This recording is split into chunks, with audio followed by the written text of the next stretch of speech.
2 minutes. Hello, welcome to a special edition of the Grandstanders Live.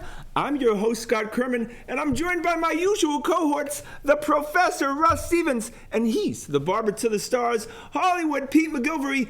Well, we have a special guest sitting in the grandstand tonight. He is a graduate of Southern Connecticut State University. He was a two-time Division II All-American as an offensive lineman and went on to play 10 seasons in the NFL. He protected Brookline's own Tom Brady for 5 years and 3 Super Bowl titles with our New England Patriots.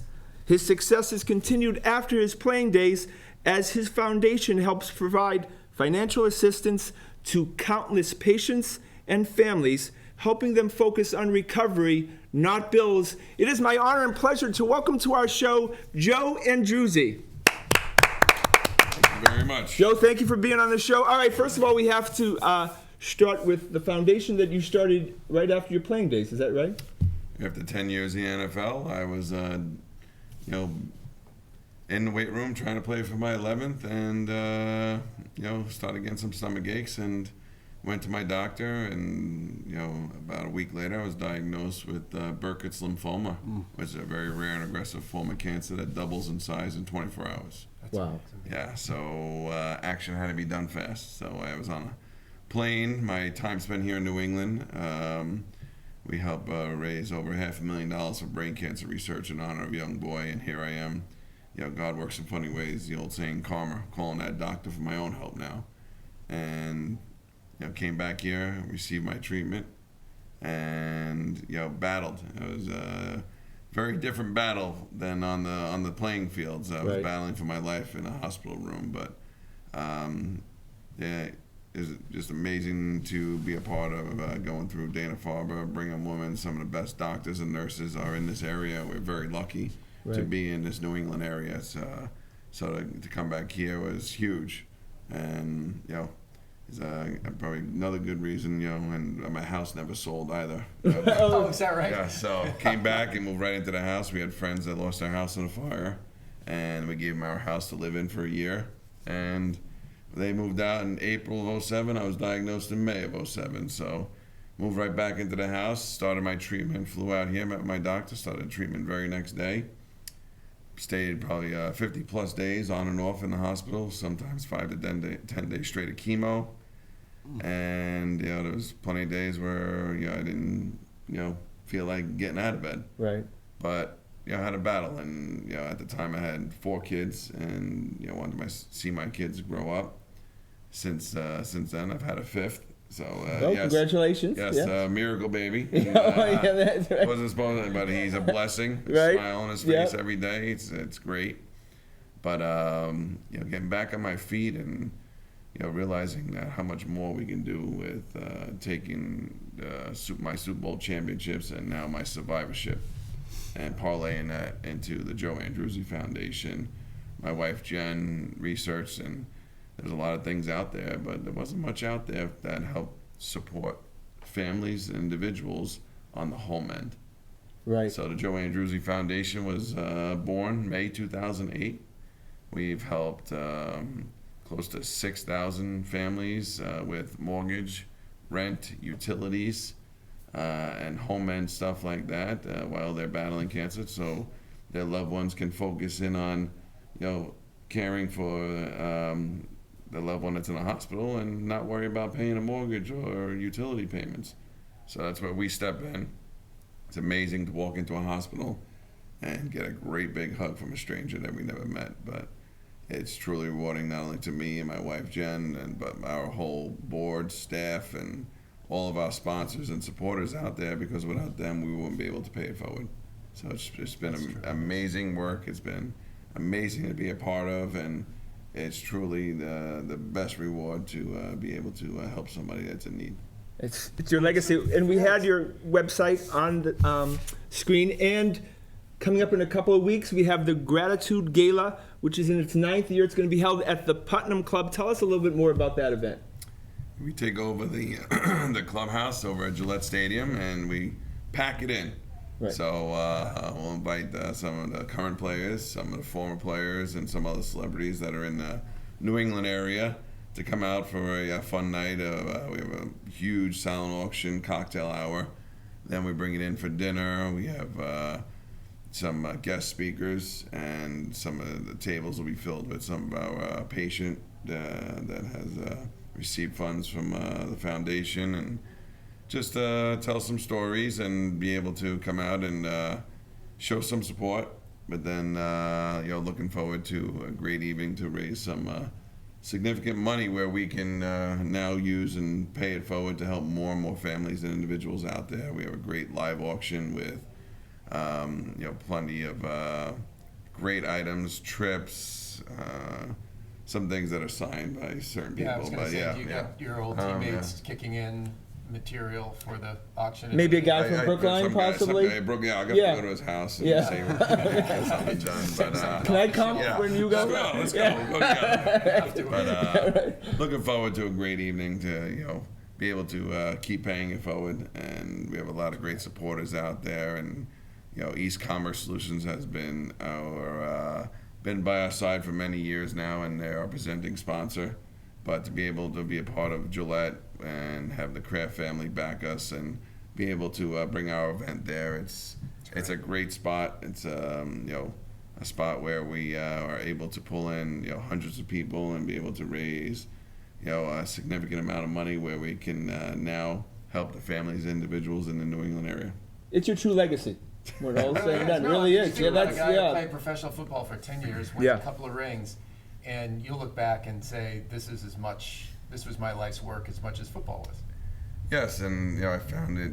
My wife and I have found it to be truly rewarding, and love the fact of paying it forward, but also knowing that God does work in funny ways. And here I am in my career in playing for the Patriots. I became friends with a young boy with brain cancer. He had passed away in December of 2002. We started a brain cancer research fund in honor of him, raising $500,000 for brain cancer research in honor of him. And then a year later, calling that doctor for my own health. It's amazing. And being able to come back here, friends were living in our house because their house had a fire and burned down, and they held on to our house for us, took care of it, and we moved back in May of 2007, started treatment right away. And I was in hospital 50 plus days, and it was a tough battle. And being able to fight back and forth, and my wife was my my number one nurse, by my side, absolutely 99% of the time, believe it or not, and also getting up and being home for the kids. So we tried to keep them busy. We had a lot of family friends come take care of them, but also had she was my rock, and she was the caretaker, and that's great. She took it on, and when people ask, and you just don't think, you just do it, and that's how it is. That's great. Well, I know Brookline is always so community involved, and they'll definitely get involved with the foundation, and I hope with the gala in a couple weeks. So let's turn our attention to one undrafted Joe Andruzzi. I mean, this is a remarkable person that we have sitting here to the right. It's pretty overwhelming. So you come out of a college, a Division II school, okay? Big powerhouse. Yeah, right. Powerhouse. What? Go ahead. Yeah, I just have to know, and I'm sure a lot of viewers would be interested. So, first of all, I have a respect for that NE10. There's some tough kids. That's a pretty good quality football. But, however, now you played 4 years at Southern Con, and you said to yourself, you know what? I had a good 4 years. I played pretty good against that kid at Stonehill and against that kid at Pace. You know what? I think I'll go to the NFL. When I was there. See, I'm older. Oh, okay. We were independent, so we played a bunch of different 1AA, 2, 3. So we traveled around differently, and they joined that Pac-10 a few years after I left. Okay. Yeah. But then, just the They're same still though. tough schools. But then you said, you know what? I'm going to try for the NFL. So undrafted, and then how did it go from there? So, well, my junior year, being an All-American and, not getting looked at, and a scouting agency or come in and work me out, and I pulled my hamstring right away, first rattle out of the gate, and come back my senior year, and then I wasn't on anybody's radar, but I was an All-American again, and turned around. I was going to finish my education. I was studying special education. It was truly rewarding, and turned around and I got a phone call from an agent.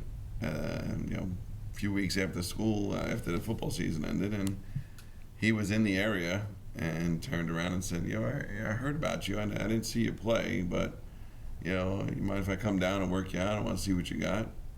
So he came down, he worked me out, and he said I had some comparable numbers to some of the guys coming to the combine this year.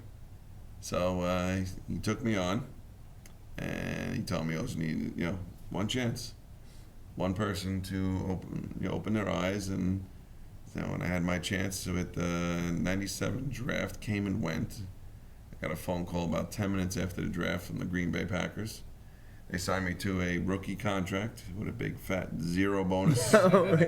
So they came and they came back and worked me out then the draft, and then went out there, and Ron Wolf, the Hall of Fame GM, and he turned around and said I was one of the biggest surprises in training camp that year.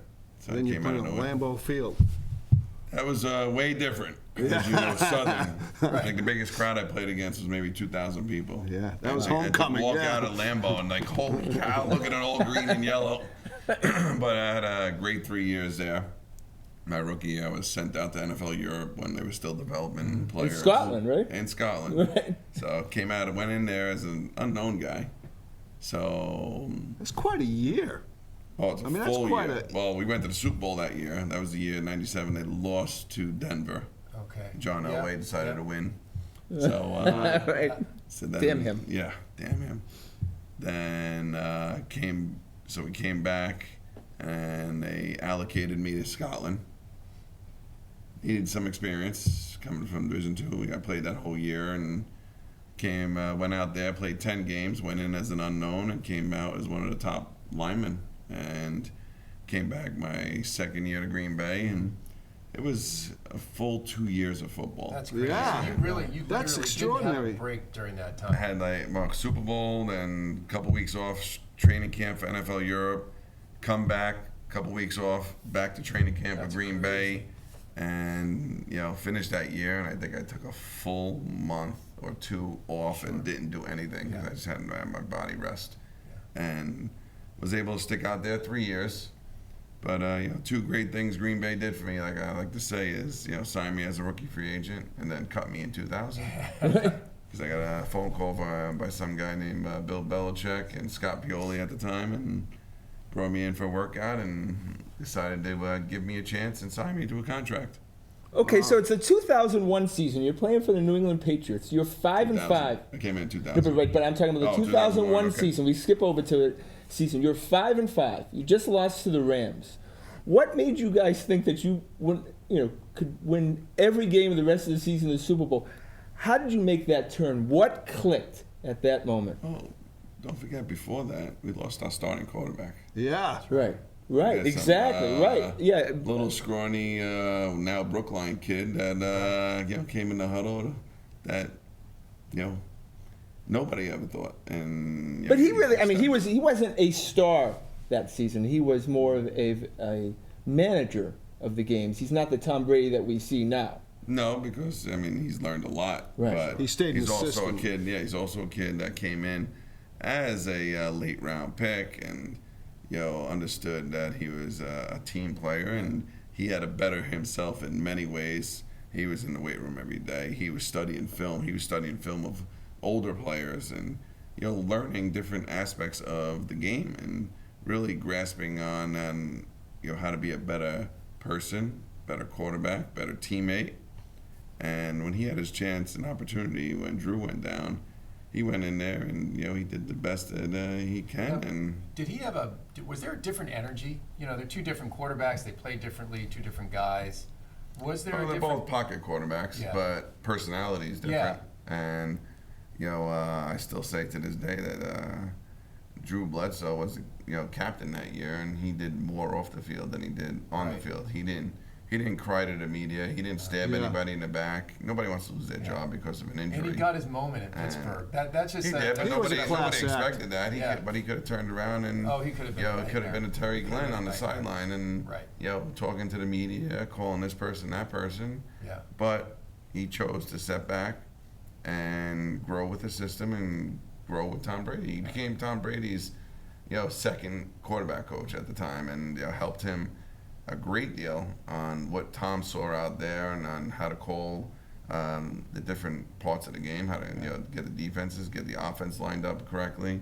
So I think that was huge on his part. But for Tom, really, he always had that leadership in him, and I think even as a fourth string quarterback in 2000, you can see how he ran scout team and how he controlled different things, and he stepped in that huddle and calm, cool, collective, and it reflects on the other 10 guys in the huddle.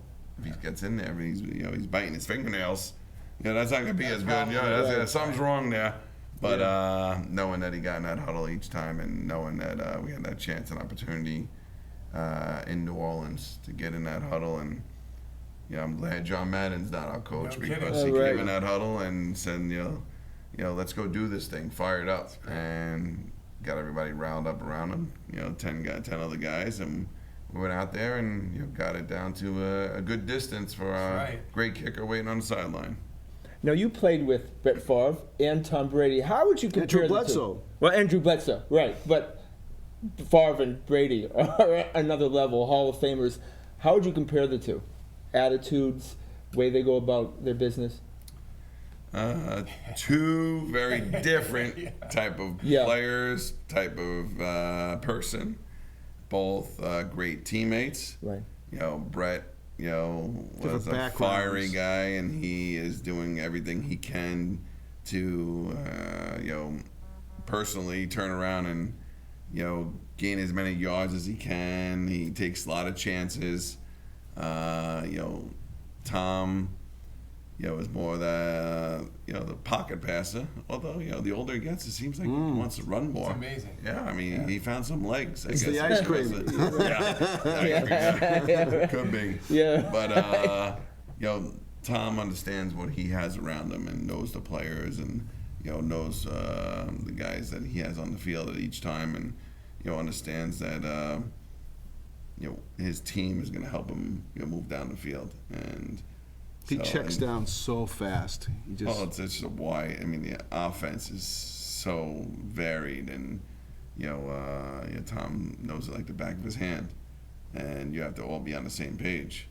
So for him, and same thing. Well, difference being that Tom would, you hear him call out the mics, you hear him call out this and that, and with Green Bay, Brett, we had great center Frank Winters when I was there, and Sure.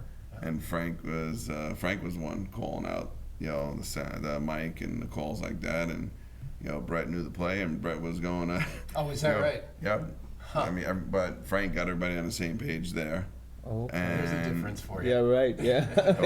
yeah, but that wasn't unusual for the center. No, not unusual. Yeah. No. Many teams. Copeland did that. Huh? No, Brady did that. No, Tom did it for us. Patriots, Yeah. so- Right. But we all reiterated it. I mean, it's a lot of times, you get up to the line as an old lineman. You know the play, you know the call, and certain times where I got 92.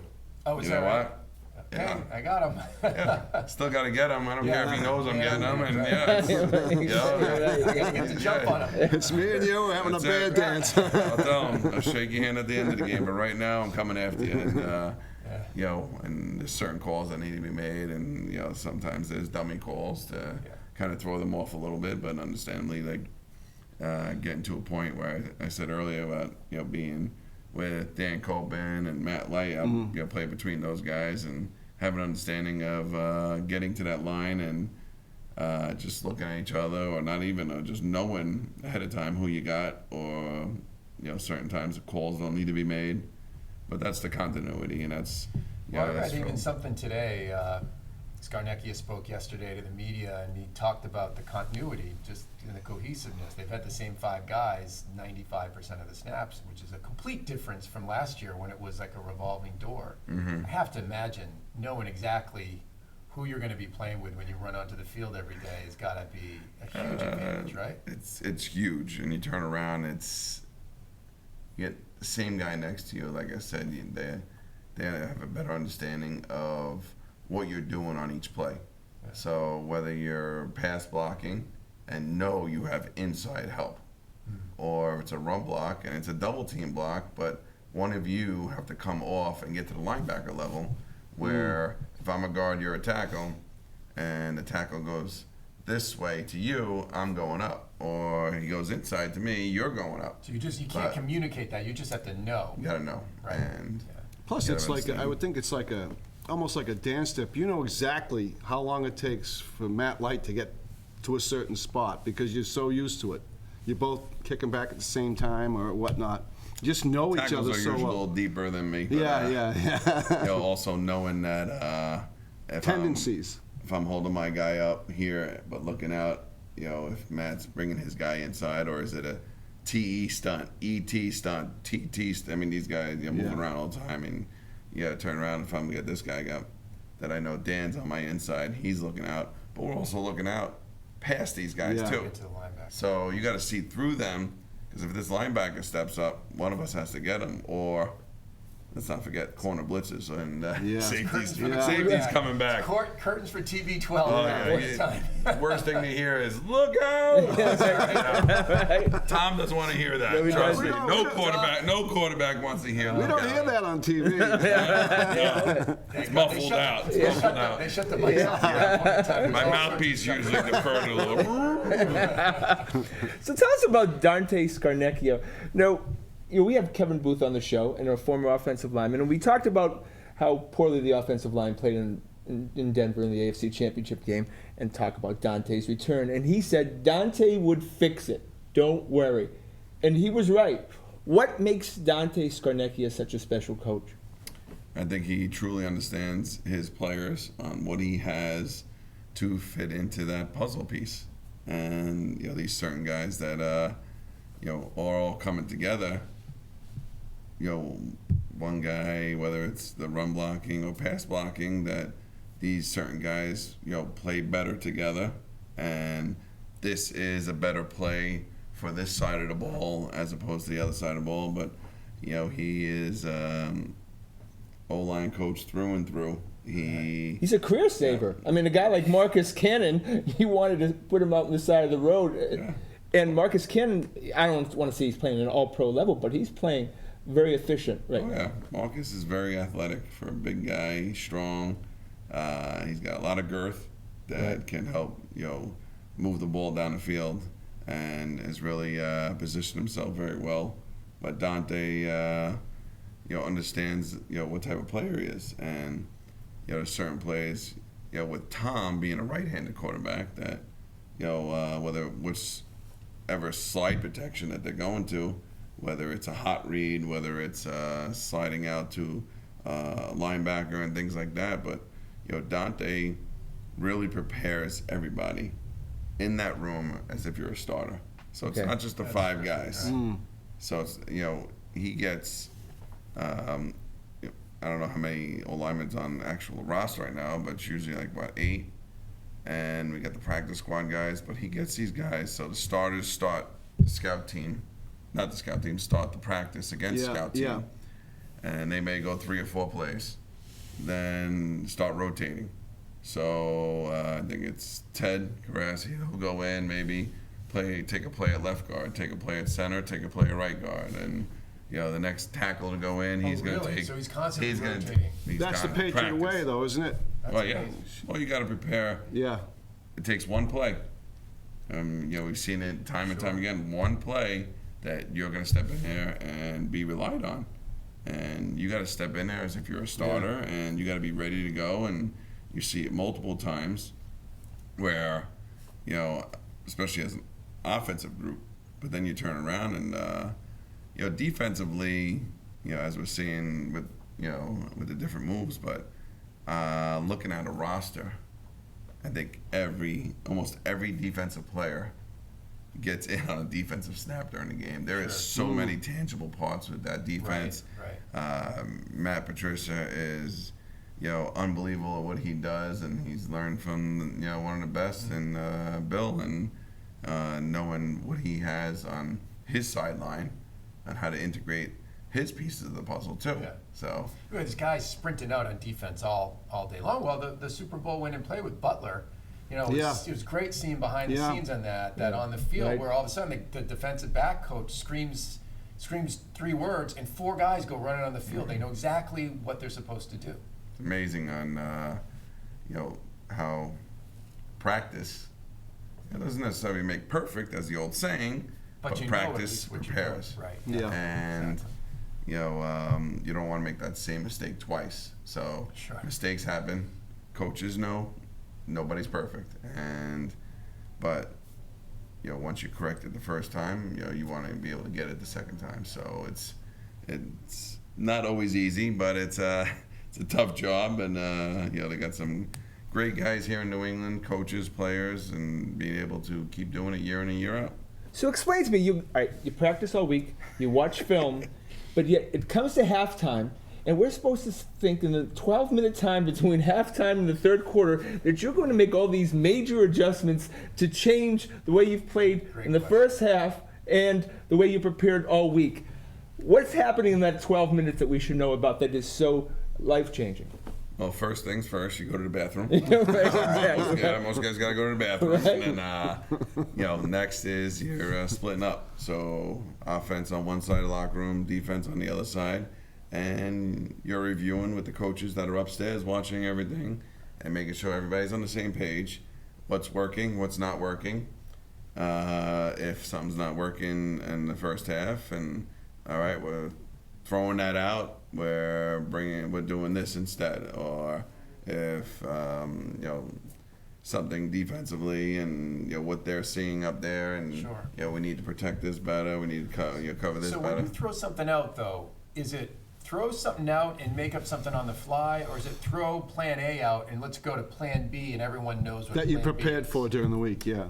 Well, we're all prepared for it, and it's not so much plan B. Right. It's multiple plays. I see. And So specific things that we're gonna Yes. change the way we're positioned in this linebacker. We're gonna change the way we're gonna change the way we're fighting this linebacker. We're gonna change the way we're gonna deal with this tackle. Yes. So if it's say a running play for an offensive lineman, and the defensive tackle keeps playing out, let's just kick him out, and the guy that's behind me is going to run up to linebacker level, but see. still take the same course, because if they change up at their halftime and maybe they Sure. want to change up something, so you gotta still be got prepared for it. to be prepared and be able to understand Yeah. that they're doing the same things, and they're getting paid for the same thing we're Yeah, trying so to do out there. they're making the same adjustments Yes. you are. No, I know it never happened to Joe and Druzy, but are there times when a player would be like, this guy's killing me.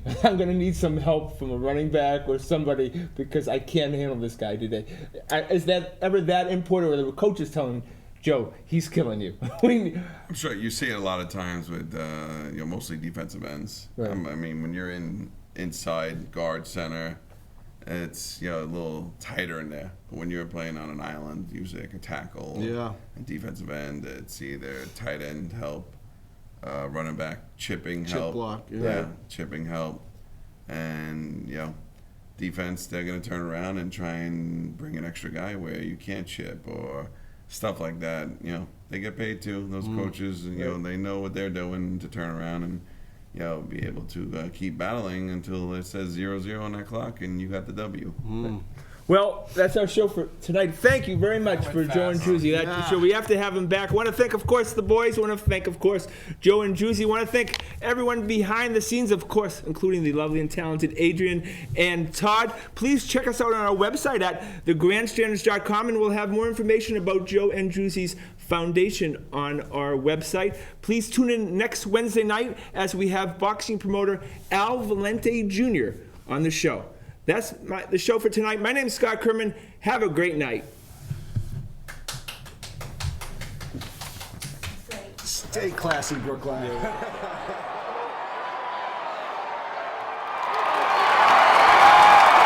Oh, Scott Kerman, have a great and happy night.